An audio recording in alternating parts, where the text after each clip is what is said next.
They told me the funeral was closed casket because the body had been badly damaged in the accident. I believed them. Everyone did. We stood there that day in black clothing, faces pale under a grey sky, watching the casket being lowered into the ground. The priest spoke soft prayers, and people cried. My sister Anna was Gnor, so we thought. I remember the exact moment the hairs on my neck stood up. It wasn't during the service, but that night, I was home alone, sitting at the edge of my bed, when I heard a sound from the hallway, a knock. 3 slow, deliberate taps against my front door. I didn't expect anyone. When I opened it, no one was there, but on the welcome mat was a single white Liliana's favorite flower. My breath caught in my throat. I stepped out, looking around. Empty street, still air, nothing. Maybe someone left it to pay respects, I reasoned. But inside me, something whispered, she's not gone. Over the next week, little things started happening. The scent of her perfume lingered in the air at random. Her bedroom door creaked open at night. Once, I found her favorite music playing softly in the living room, even though no one had touched the stereo. I blamed my grief. The mind does strange things to cope with loss. But then I received a message, not a text or an email. A handwritten note slipped under my door. It simply read, "I'm not dead. Please help me." The handwriting was hers. I knew it like I knew my own name.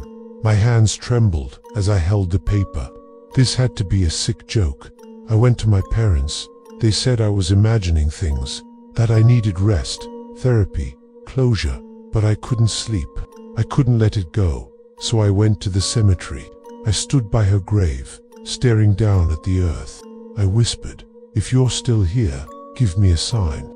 The wind picked up suddenly. A crow cawed and landed on her tombstone. Then I saw something that made my stomach turn.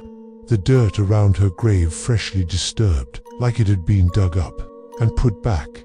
I dug into the funeral home records. The director hesitated when I asked questions. Something about his eyes told me he was hiding something. Eventually, I found an old maintenance worker. He remembered the day of the funeral. They brought in an empty casket, he said quietly. Said the body was already cremated. But no one told the family that. My blood ran cold. Why would they lie? Where was Anna's body? That night, I received another note. They're keeping me where it's always cold. Under the old asylum. That place had been shut down for years. Abandoned. A relic of a cruel past. But something pulled me there. I had to know. I drove out just before midnight. The asylum loomed like a dark skeleton against the sky. Its windows broken. Its halls silent. I entered through a rusted side door. The smell of rot and mildew was overpowering. With only my flashlight, I searched the ruins. Then I heard faint footsteps below. I found a staircase leading to the basement. Cold seeped into my bones as I descended. The walls were lined with old patient files, peeling paint, and rusted tools. But deeper in, I discovered a locked metal door. I banged on it. "Anna," I shouted. Silence. Then, a whisper. "Here." I froze. The voice came from beyond the door. Weak, but hers. I forced the door open with a crowbar. Inside, a small cell. And her, pale, trembling, eyes wide with fear. She was alive. She ran to me, collapsed into my arms. "They took me," she cried. "They faked everything." I pulled her out, back through the asylum, heart racing. As we stepped outside, headlights blinded us. A black van screeched to a halt. Men in uniforms emerged. I shielded Anna, but one of them raised a hand. "You've made a mistake," he said. "She doesn't belong to you. She's my sister," I shouted. "She was buried." "That funeral was a cover," he replied. "She knows things she shouldn't." We had to contain her. Anna clutched my arm. "They're part of something bigger, a project." I was a test subject. We ran through the woods, not looking back. I don't know how we lost them, but we did. We hid for weeks. I changed our names, moved across the country, but the nightmares never stopped. Anna remembers what they did: experiments in mind control, forced isolation, psychic probing. She said others were there too.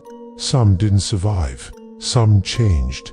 She remembers voices in her head, whispers from beyond.